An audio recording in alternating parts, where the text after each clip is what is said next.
Je pense que je vais parler en wolof. Voilà maa ngi leen nuyu di leen sant bu baax a baax ci dalal bi nga dalal waa FONGIP tey xam neen sa emploi du temps ni mu chargé donc ñu leen di sant di la ci gërëm bu baax. Je pense que comme monsieur Thiam ni mu ko waxee tey dañu ñëwoon ak équipe bu FONGIP bi la plupart en tout cas dañoo ñëwoon déjà pour def inauguration centre d'affaires Touba bi xam ne tey moom mooy englobé Touba ak Diourbel. Loolu tamit lu tax ñoo def ko tey mënuñu en tant que seule institution de garantie de l'État du Sénégal ñu nekk ci yenn bërëb yi te mënuñu ñëw samp FONGIP Touba ñun ñëpp xam ne ne économie tey bu xam ne tey liggéey bu économie bi am ci Touba xam ne ne jàmbarte bu entrepreneur yi am fii tamit xam neen situation économique boo xam ne tey mi ngi fi donc mënuñu woon samp feneen ba pare di bàyyi Touba parce que xam neen ne xam neen importance boo xam ne tey mi ngi ci moo tax sama prise de fonction bi ñu ko defee directement mais ne suñuy samp Thiès faw ñu samp Touba tamit pour mën a jàppale entrepreneurs yi muy jigéen ñi ak jeunes yi xam ne tey ñu ngi fi comme ni ñu ko digalee président de la République Bassirou Diomaye Diakhar Faye ak premier ministre bi Ousmane Sonko donc ci loolu la ñuy dox moo tax boobu ba tey taayuwuñu di xool naka lañ ko war a mën a defee ñu ko neen fi ñëw foog naa ci mois de décembre bi pour waxtaan ci ak xalif général bi mu jox ñu ndigal pour ñu ubbi centre d'affaires bi xam ne tey moom moo nekk Touba boobu ba tey nag ñu ngi ci woon tey ñu jot ci war a def inauguration bi. mais inauguration bi mënuñu ko woon def te jëluñu benn journée pour ñëw waxtaan ak kilifa yi nga xam ne tey ñoom ñoo fi nekk pour wax leen lan mooy FONGIP ak lan moo ko tax a jóg waaw comme ni ma la ko expliqué sànq ñun FONGIP tey garantie li ñuy def ak refinancement bonification suñu nee garantie képp xam ne ne tey soo demee ci banque lépp looy njëkk a laaj soo bëggee financement lu ñu lay njëkk a laaj mooy garantie boobu nag FONGIP moo la ko mën a jox ci benn taux préférentiel boo xamante ne tey ci FONGIP nga koy mën a amee garantie boobu pour entrepreneur yi la comme ni ma leen ko waxee pour jigéen ñi ak jeunes yi di ñu def tamit refinancement par rapport ak mutuelle yi par rapport ak système financier décentralisé yi muy TCFD yoo xam ne tey dañ leen di joxaat xaalis dañ leen jox xaalis pour ñoom ñu mën di joxewaat ci entrepreneur yi ci zone yu gën a reculé yi donc loolu FONGIP da koy def mais moo tax tey pour waa Touba entrepreneur yi Touba yi ak Diourbel yi au lieu ñuy dem ba Dakar wala di dem ci beneen bërëb pour mën a bénéficier wu ci loolu moo tax ñu ñëwoon tey samp ko Touba. donc loolu moo taxoon moo doon suñu tànk tey pour expliquer leen ko te wax ne am na benn fonds bu xamante ne dinañ ko teg pour Touba ak Diourbel fonds 2 milliards la bu xamante ne tey ce sera pour les entrepreneurs de Touba et de Diourbel xamante ne tey moom la ñuy teg pour tey ñu mën a am yokkute ci li liggéey boo xam ne tey moom la ñuy def donc en gros loolu moo ñu fi indi woon xëy na ma bàyyi secrétaire général bi monsieur Diassé su ci amee ay kàddu yu mu ci bëgg a yokk. Information en termes de reporting périodique pour vous permettre effectivement d'informer la plus haute autorité sur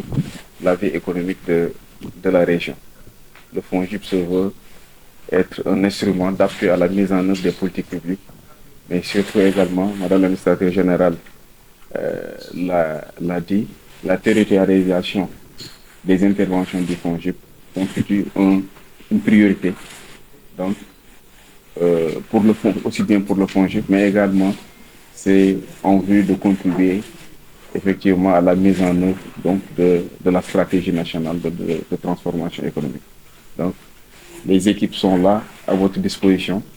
pour vous fournir toutes les informations nécessaires vous permettront d'informer la plus haute autorité donc de la vie économique, mais également surtout de la contribution du FONGIP à la construction effectivement de cette économie endogène donc au niveau de la région. Je vous remercie. sa délégation bi nga xam ne moom nga fi àndal tey ñëw fii ci gouvernance su Njaaréem maanaam Diourbel di jégalu rek ci xaar bi nga xam ne si xaw na yàgg ñu xaarloo ko mais dafa fekk mu tombeek ñu amoon benn réunion boo doon commencé à 10 heures. J'ai patienté même ba ay 10 heures presque et demi si laay soog a dugg salle aussi parce qu'il y avait les gens qui nous attendaient ma ne naa dugg rek soo la ñëwee après on va essayer d'accélérer parce que réunion yi moom parfois mën na pratique et Dieu merci on a fait une réunion pratique teel a terminé donc ñu jégalu ci xaar boobu nga xam ne xaar ngeen ñu daal di rafetlu rek d'abord li nga xam ne moom ngeen def muy cette visite de courtoisie au niveau de la gouvernance de Diourbel su la neexoon sax soo leen yemee ci sous-préfet bu Ndaam rek mel na ni ñëw ngeen fii mënoon ngeen yem it préfet bu Mbacké mais si vous tenez à venir au chef-lieu de région et ça nous va droit au cœur et je sais que soo leen yemoon foofu tamit ils vont nous rendre compte et on va remonter l'information mais comme vous l'avez dit donc la porte d'entrée c'est la région et descente je pense administration noonu la organisé wu mais ñu ngi ciy rafet lu baax ci démarche boobu nga xam ne moom nga def beneen bi aussi mooy l'antenne bi nga xam ne moom ngeen ubbi Touba ak le centre d'affaires pour rapprocher vos services au niveau des populations donc yaakaar naa loolu aussi dans le cadre de la mise en œuvre des politiques publiques on a principe fondamental si li ngeen xam ne moom ngeen bëgg a dox ak muy l'agenda te mën na sax aller au-delà de la région de Diourbel je ne sais pas parce que mën na nekk loolu aussi moo nekk seenum xalaat parce que ci agenda bi vous avez la mise en œuvre des pôles territoires je pense que bi nekk Touba mën na dem couvrir également la région de Louga nga xam ne su boobaa pôle territoire Diourbel Louga ils auront leur antenne propre basée à Touba c'est vrai chef de région bi kenn xamugul par rapport au pôle mais au moins vous pouvez anticiper sur ça parce que c'est qu'il y a des structures qui commencent à anticiper sur l'organisation des pôles donc DGPSN la solidarité nationale boobu la am l'antenne bi géré Diourbel mooy gérer également la région de Louga il y en a également d'autres structures comme ONFP ñoom it également ils sont en train de s'organiser pour couvrir les deux régions du pôle Diourbel et Louga je ne sais pas nag peut-être dans le cadre ça je le dis comme tel je ne sais pas dans le cadre de votre organisation comment vous comptez le faire je sais qu'en zone sud il y a un pôle qui est là-bas qui va concerner les 3 régions de la Casamance donc loolu également en termes de perspective yaakaar naa dina ci baax maintenant nag le choix de Touba je pense objectivement ça va de soi à part soo jëlee Dakar le deuxième poumon économique du pays c'est la ville sainte de Touba non seulement par rapport à sa démographie donc bi nga xam ne nu muy màggee moom néew na mu am dëkk boo xam ne ci réew mi noonu lay gaaw a màggee sans compter maintenant nag son dynamisme également économique en termes de marché donc à part Dakar on a Touba se positionne la diaspora également a un poids important donc au niveau de la ville sainte de Touba et comme vous l'avez dit par rapport au financement donc yaakaar naa ñooñu la diaspora ak yeneen ñi nga xam ne ñu ngi fa yëngatu il y a des GPF vraiment dynamiques au niveau de la ville sainte de Touba qui méritent d'être accompagnés c'est vrai structure yi bari na y a la DER mais parfois d'habitude problème financement garantie ça pourrait se poser donc là nous ne pouvons que saluer cette initiative et réitérer donc foofu la ñuy daanele notre engagement à vous accompagner dans toutes les initiatives que vous comptez prendre pour la région de Diourbel et au-delà peut-être particulièrement dans la ville sainte de Touba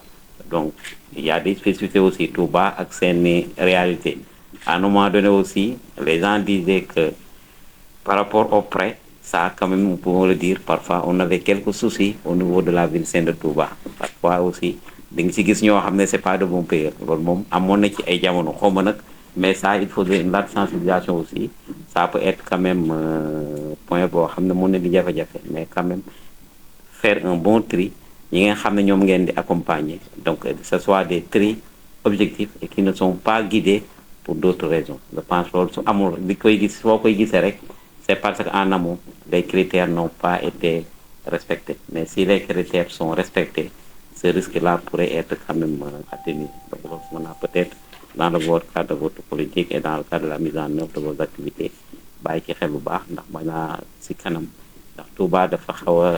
compliqué par rapport à la gestion des personnes ndax y a beaucoup de leaders d'opinion parfois qui sont là et qui peuvent parfois influer quand même certaines décisions si on n'en prend pas garde ils peuvent également dénaturer la mission ou bien peut-être détourner l'objectif de vos activités là, quand même en termes de conseils,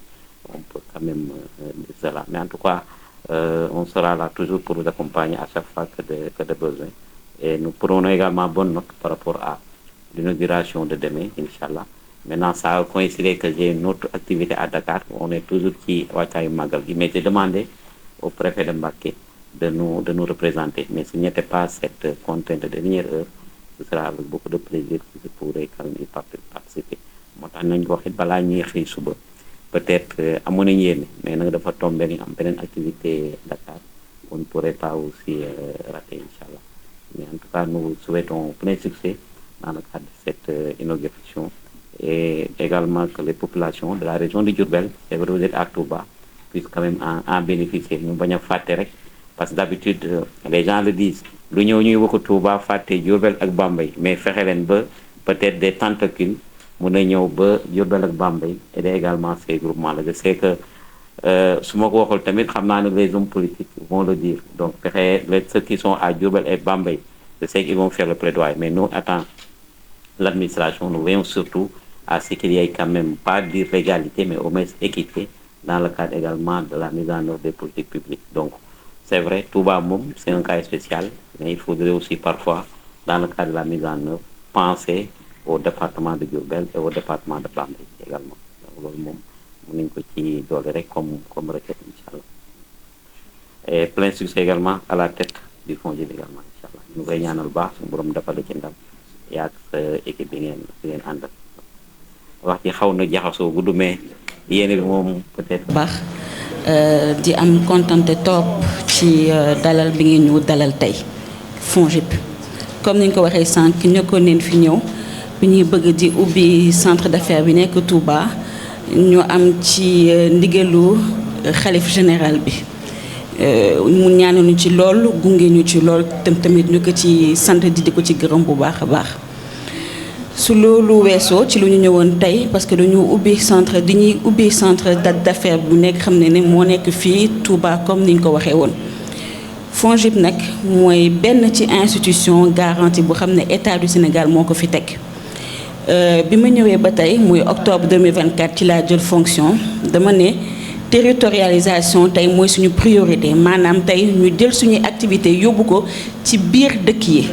ñi nekk ci dëkk yi mën a tey bénéficier wu ci avantage yu FONGIP mooy garantie financement